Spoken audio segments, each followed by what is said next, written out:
Hello everyone, I am Ajay, welcome to my channel. तो guys आज हम स्टार्ट करने जा रहे हैं क्लास 10th का मैथ फर्स्ट चैप्टर वास्तविक संख्या यानी कि रियल नंबर का इंट्रोडक्शन क्लास। तो रियल नंबर के अंतर्गत गाइस बेसिक नंबर के बारे में जानना होता है, यानी कि नंबर से रिलेटेड हर एक क्वेश्चन जानना होता है। तो चलिए बिना देरी किए स्टार्ट करते हैं इसका इंट्रोडक्शन क्लास। तो सबसे पहले गाइस आपको बता दें वास्तविक संख्या कहते किसे। वास्तविक संख्या समझने के लिए सबसे पहले उसके बेसिक को समझना जरूरी है, ताकि वास्तविक संख्या आपको समझने में दिक्कत नहीं हो। तो चलिए सबसे पहले स्टार्ट करते हैं इंट्रोडक्शन क्लास। तो आपको बता दें गाइस कि सबसे पहला इसमें आता है प्राकृत संख्या। सबसे पहला आता है प्राकृत संख्या। प्राकृत संख्या का इंग्लिश नाम होता है natural number, NATURAL, natural number. तो सबसे पहले समझते हैं नेचुरल नंबर यानी कि प्राकृत संख्या कहते किसे हैं। तो प्राकृत संख्या मतलब गिनती की संख्या, गिनती की सारी संख्या को हम प्राकृत संख्या कहते हैं। गिनती का संख्या कहाँ से स्टार्ट होता है, तो 1 से स्टार्ट होता है, 1 से इन्फिनिटिव तक यानी कि अनंत तक 1 से आप गिनते जाइए, यानी कि वो क्या हो गया प्राकृत संख्या। तो चलिए इसका डेफिनेशन लिख देते हैं। इसका डेफिनेशन हुआ गिनती की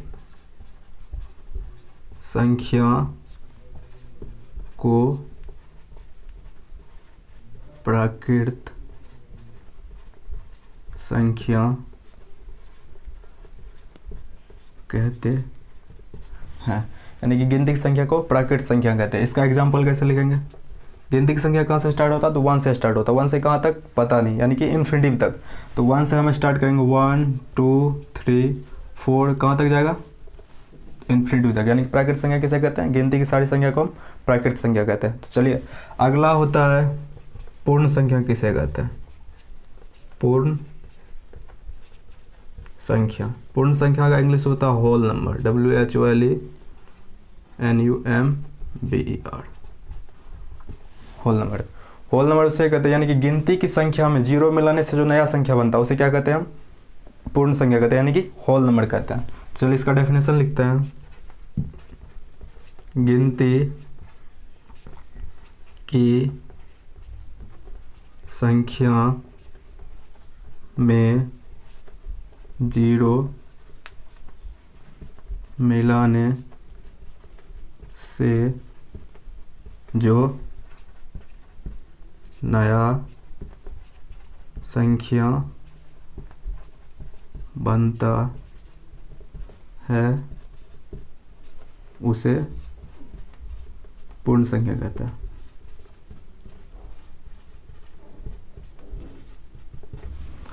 इसे जो है W से डिनोट किया जाता है, और नेचुरल नंबर को जो है N से डिनोट किया जाता है, और होल नंबर को जो है W से डिनोट किया जाता है। ये बात भी आप जान लीजिए। तो क्या हुआ, इसका एग्जांपल कैसे लिखेंगे। गिनती की संख्या, गिनती की संख्या क्या होता है, 1 से स्टार्ट होता है, और गिनती की संख्या में अगर हम जीरो मिला दिए तो इसको हम क्या बोलेंगे, पूर्ण संख्या के लिए बोलेंगे। इसका एग्जाम्पल क्या हो जाएगा, 0 1 2 3 4 कहाँ तक, इन्फिनिटी तक, यानी कि अनंत तक।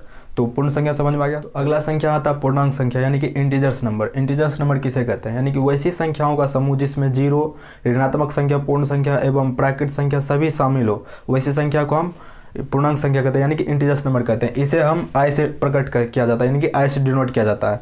तो चलिए इसका एग्जाम्पल के माध्यम से कुछ समझते हैं। जैसे सपोज एक नंबर लाइन खींच लेते हैं, ये एग्जाम्पल के माध्यम से समझते हैं।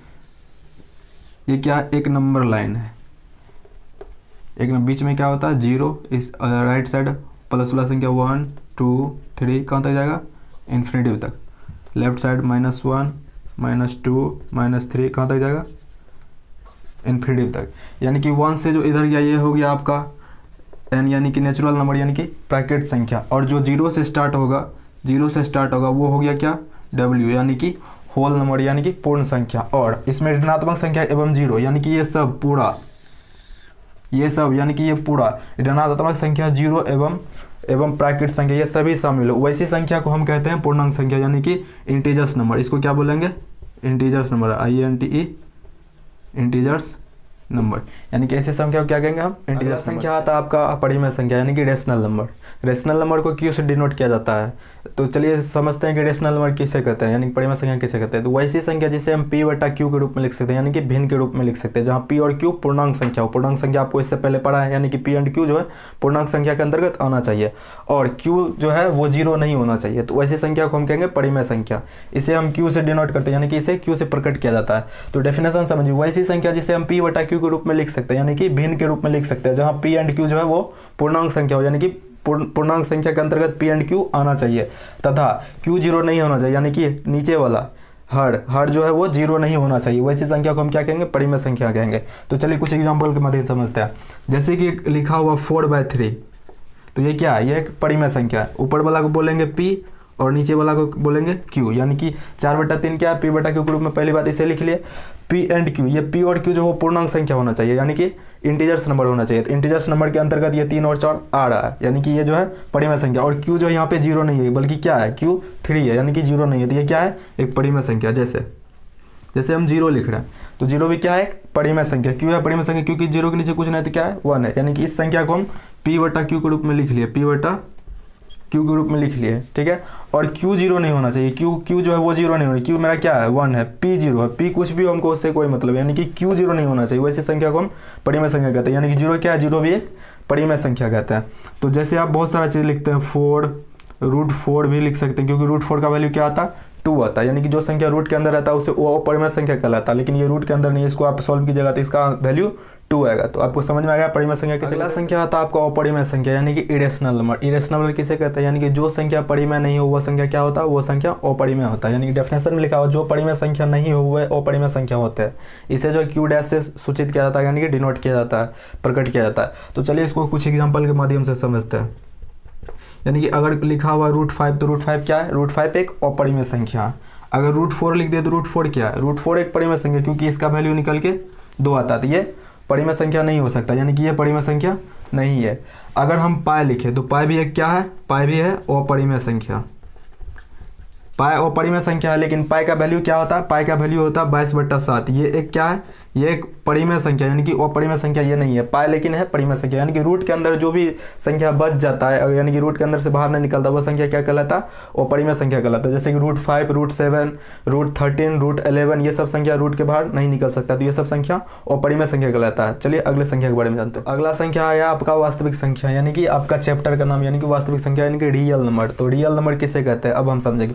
रियल नंबर उसे कहते हैं, यानी कि सारे परिमेय और अपरिमेय संख्या जो मिलकर नया संख्या बनाते हैं, वैसी संख्या को हम वास्तविक संख्या कहते हैं, यानी कि रियल नंबर कहते हैं। सारे परिमेय और अपरिमेय, इसे जो है R से प्रकट किया जाता है। चलिए एग्जाम्पल के माध्यम से समझते हैं। सारे परिमेय और अपरिमेय, सारे परिमेय और अपरिमेय के अंतर्गत सभी संख्या चले आते हैं। तो वास्तविक संख्या जितना भी दुनिया में संख्या, सभी संख्या को हम वास्तविक संख्या कहेंगे, यानी कि रियल नंबर कहेंगे। जैसे समझते हैं 1, 2, 3, 4, ये सब जितना भी, ये सब क्या है, ये सब जो है परिमेय संख्या भी होगा, परिमेय संख्या होगा और वास्तविक संख्या भी होगा। और अपरिमेय ले लेते हैं, अपरिमेय की संख्या के अंतर्गत आ गया √5, √3, √2, √11, इसके अलावा √13 और पाई, ये सब क्या है, ये सब वास्तविक संख्या के अंतर्गत आते हैं। यानी कि सारे परिमेय और अपरिमेय, और अपरिमेय के अंतर्गत क्या नेगेटिव संख्या भी आ सकता है, -1, -2, -13, यानी कि सारे परिमेय और अपरिमेय संख्या मिलकर क्या बनाते हैं, वास्तविक संख्या बनाते हैं। यानी कि आपका चैप्टर का जो नाम था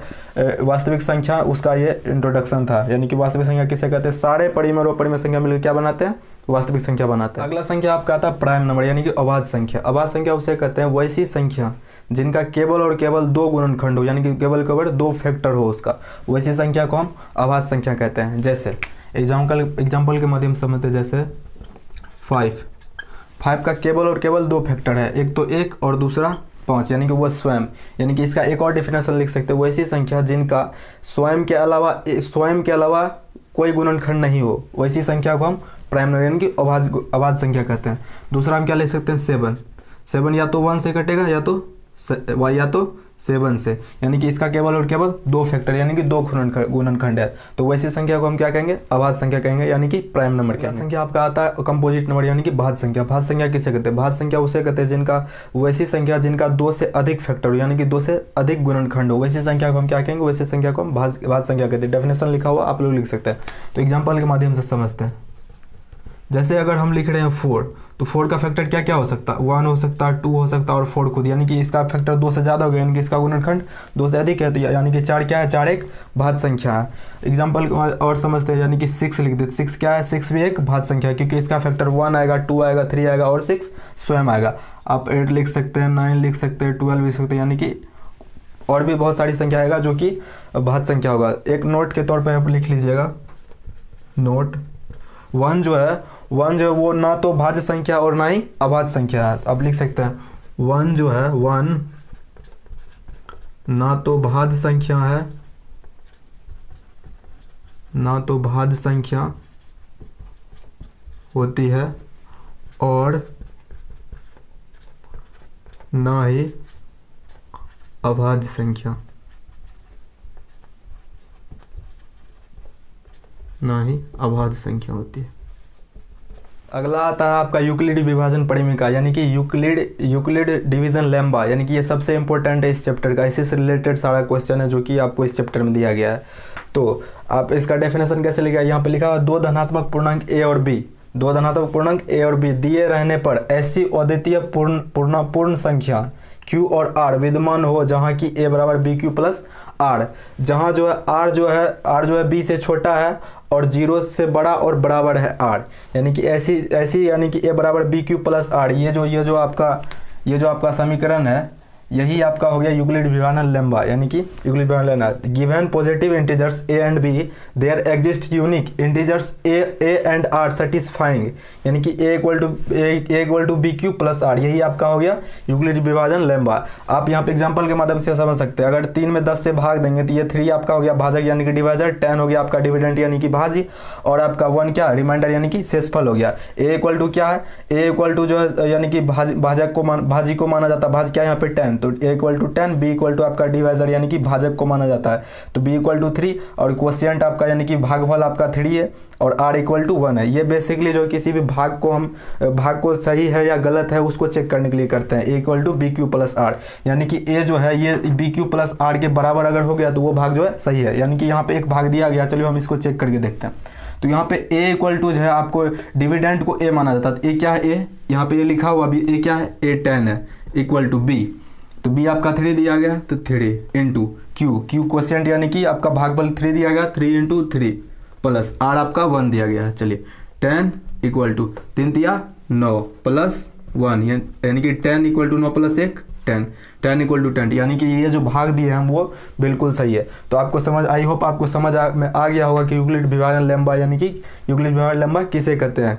तो आप इसको डायरेक्ट डिफाइन ऐसे भी कर सकते हैं, a equal to B Q plus r, यानी कि a आपका क्या है, a आपका हो गया भाज्य, a आपका हो गया भाज्य, a आपका क्या हो गया भाज्य, भाज्य इक्वल टू b आप किसको माने हैं, यहाँ पे देख सकते हैं आप b इक्वल टू b आप माने हैं भाजक को, तो a equal to b equal to भाजक, b इक्वल टू क्या माने भाजक गुना q किसको माने क्वोशिएंट यानी कि भागफल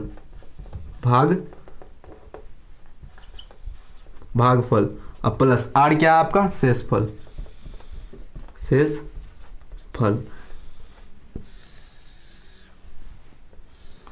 यानी कि आपको अगर पूछा जाए यूक्लिड विभाजन लेम्बा यानी कि यूक्लिड विभाजन परिमिका किसे कहते हैं, तो आप डायरेक्ट ये भी डिफाइन कर सकते हैं, a equal to B Q plus r, ये जो समीकरण है ये आपका क्या है यूक्लिड विभाजन लेम्बा, या भाज्य इक्वल टू भाजक गुना भागफल प्लस शेषफल, ये आपका क्या है यूक्लिड विभाजन लेम्बा है। तो आप डायरेक्ट इसको डिफाइन कर सकते हैं। तो इस चैप्टर में अगर कुछ बचा हुआ होगा तो वो चैप्टर जब सॉल्व करवाया जाएगा क्वेश्चन, तो उस बीच में अगर आएगा तो उस बीच में आपको करा दिया जाएगा हर एक क्वेश्चन।